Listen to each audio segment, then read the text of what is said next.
अच्छा, ये गोडसे और नारायण आप्टे कौन थे? ये नारायण आप्टे एक दीक्षित महाराज के पास गया, दोनों गए, गोडसे और नारायण आप्टे, जाकर कहा कि दीक्षित महाराज, हम निजाम की पैसे लूटेंगे, तुम्हारे पास बड़े बड़े गाड़ियां, हमको बड़े बड़े गाड़ियां दे दो। तो दीक्षित महाराज ने कहा लेकर जाओ, और कई दिन हो गए। तो महाराज ने कहा कि बेटा क्या हुआ, बड़ी गाड़ी तो लेकर चले गए, बोले अभी कर रहे।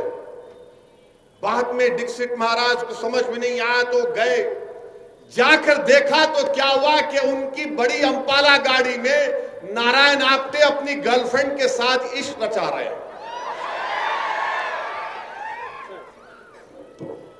भाई हट जाइए, भड़काऊ भाषण हो रहा है, बीच में नहीं आ रहा।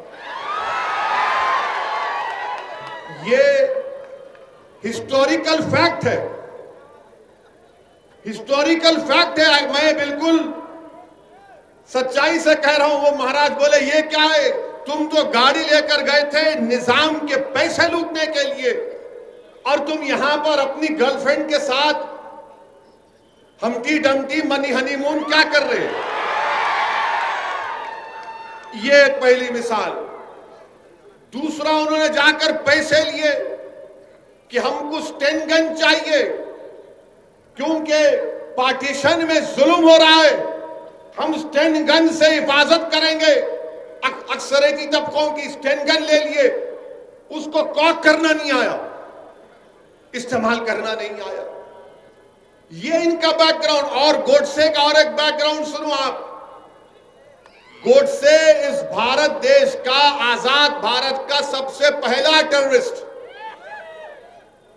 और गोडसे जब पैदा हुए तो उनके मां बाप ने उनके नाक में नाक की बाली डाली, और कई साल तक उनको बच्चियों के कपड़े पहनाए, क्योंकि उनसे पहले कई बच्चे होते थे, इंतकाल हो जाता था। तो मां बाप ने समझा कि नाथूराम को, इनका नाम नाथूराम नहीं था, वो नत डालने से नाथूराम हो गए। तो कई साल तक उनके मां बाप ने उनको बच्चों के कपड़े पहनाए, उसके बाद उनको भाई पैदा हुए।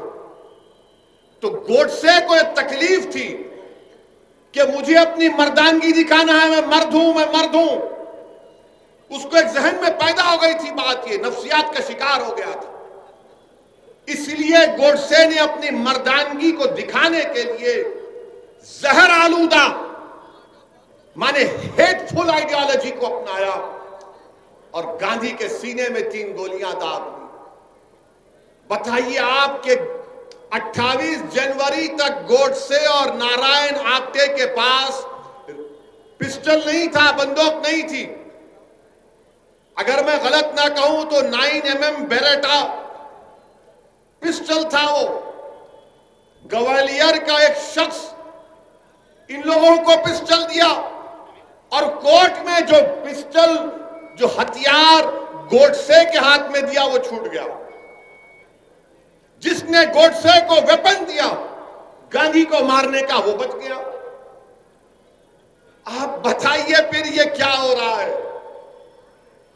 गोडसे ने और नारायण आप्टे को सजा हुई, उनको फांसी हुई, मगर आज भी आपसे कह रहा हूं कि जिन लोगों ने गोडसे को हथियार दिया, एक मर्तबा नहीं 5 मर्तबा बापू पर जान लेने का हमला इन 3 सबने मिलकर किया था। एक मर्तबा नहीं, 5 मर्तबा, और 5वीं मर्तबा इनको कामयाबी मिली।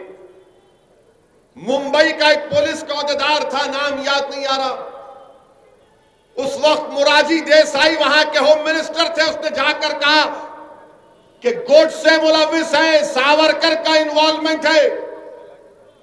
तो मोरारजी भाई ने कहा क्या कह रहे हो, ये पूरी आग लग जाएगी, खामोश हो जाओ।